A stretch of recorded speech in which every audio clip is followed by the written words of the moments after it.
저는 그 빌라 시장만 월세 시장으로 재편된다라고 생각했는데 또 이제 뉴스를 보니까 그렇지 않네요. 아파트도 월세 시장으로 재편이 된다고 하네요. 그러면 이건 결국에는 아파트든 빌라든 뭐 단독주택이든 어디 알 것 없이 전부 다 전세가 아니라 월세로 바뀐다라고 보고 앞으로 우리는 살아가야 되는 거네요. 그러면 결국에는 이제 기존하고 다르게 전세금에 묶여있는 돈들이 이제 계속 그렇게 유지가 되기는 어렵나 봅니다. 그러면 사람들이 결국 이제 시간을 내서 이제 좀 더 이제 고민하고 생각하면서 바뀌는 것들이 뭐겠냐. 이제 매매 아니면 월세, 전세라고 하는 것은 예전에 비하면 좀 많이 줄어들겠구나라는 생각이 드는 거죠. 물론 전세가 없어진다는 얘기 아닙니다. 전세 있을 겁니다. 하지만 그 전세가 예전에 비해서는 많이 줄어들겠구나. 전세의 비중보다 월세의 비중이 훨씬 더 많아지겠구나라는 생각이 듭니다. 뭐 몇 년 사이에 뭐 전세 비중이 월세 비중이 한 20%였던 게 지금은 월세 비중이 한 50%까지 늘었답니다. 그 말인즉슨 과거에는 전세가 80, 월세가 20이었고 이랬던 것이 이제는 전세 50, 월세 50 이 정도로 됐다라는 겁니다. 그러면 이제 그에 걸맞춰서 이제 사람들이 생각하고 또 고민하고 또 어떻게 살아갈지를 또 정할 것 같네요. 참 이런 것들을 생각해 보면 참 쉽지 않은 것 같습니다. 저도 제가 가지고 있는 집에 전세를 주고 있는 게 있는데 이제 어쩔 수 없이 이 월세로 전환을 해야 되는구나 라고 지금 생각하고 있거든요. 뭐 월세로 전환해서 월세 비용을 더 받아서 현금흐름 확보한다 이런 게 아니라 이제 사람들이 그걸 원하는 거죠. 더 이상 전세를 원하지 않더라고요. 워낙 이제 지난 몇 년간 전세 사기가 득실득실 해가지고 전세금 피해를 본 사람들도 많았고 그로 인한 우려가 더욱더 전세를 꺼리게 만든 것 같습니다. 그리고 이제 집주인 입장에서도 이왕이면 전세로 묵혀 있는 것보다는 월세로 돌려서 현금 흐름이 조금이라도 확보가 되는 게 낫다라고 생각하는 것 같습니다. 이제 그렇게 사람들이 점점 바뀌어 가는 거죠. 뭐 그러면서 이제 또 우리의 이제 부동산 시장도 좀 재편이 되려나 봅니다. 다만 이제 월세로 전환이 되면 이 주거 비용 부담이 좀 더 커질 것 같습니다. 최근에 얘기하기로는 뭐 1,000만 원에 5만 원 얘기하더라고요. 그럼 뭐냐? 1억이면 얼마입니까? 1억이면 50만 원. 그리고 예를 들어 만약에 전세가 5억이다라고 하면 어떻게 됩니까? 월세로 치면요. 보증금이 없다라고 하면은 그냥 250만 원이 되는 거고요. 전세 5억인데 만약에 월세로 바꾸면 보증금 1억에 월세가 200이 되는 거예요. 단순 계산하면. 그 정도로 이 전세와 월세로 이렇게 전환하는 금액 자체가 좀 높더라고요. 그러면 결국 이제 그 월세를 부담하는 사람들의 이 형편이 아마 더 빡빡해지겠구나라는 생각도 들더라고요. 이제 우리가 살아가는 현실이 이렇게 변하고 있다, 바뀌어가고 있다라는 걸 인지하고 살아가야 될 것 같습니다.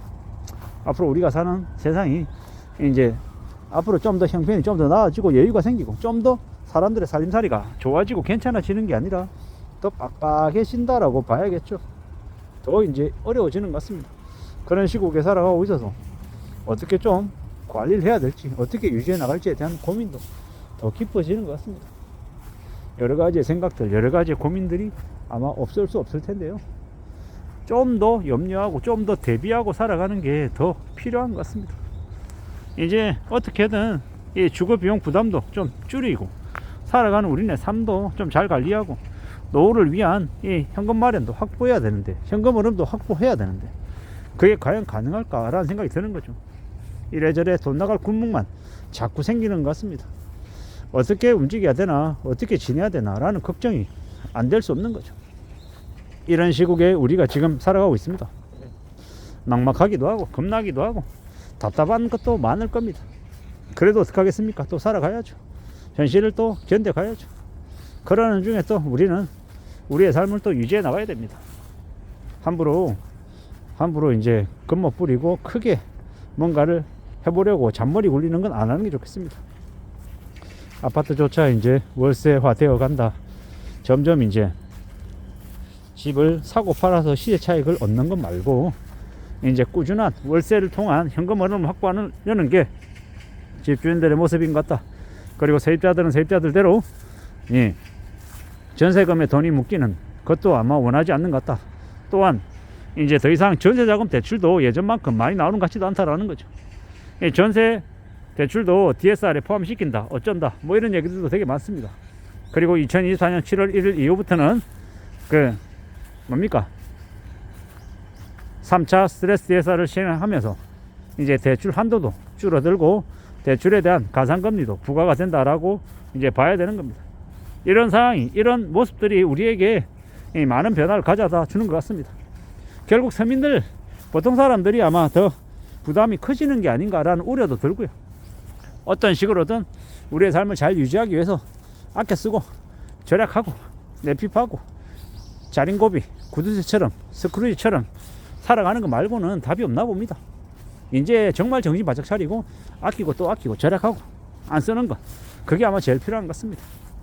맨날 똑같은 얘기한다라고 이야기하는 사람들도 있지만 우리가 살아가면서 지켜야 될 것들, 소중한 것을 유지하기, 소중한 것들을 지키기 위해서 우리가 해야 될 이 규칙들은 뻔하고 당연한 겁니다. 아끼고 절약해라, 성실하게 살아라, 땀 흘리고 살아라, 남들을 편하게 해주고 내가 좀 더 수고로운 일을 해라, 남들에게 좀 더 고개 숙이고 좀 더 고마워하고 인사 자주 하고 밝은 표정으로 대해라.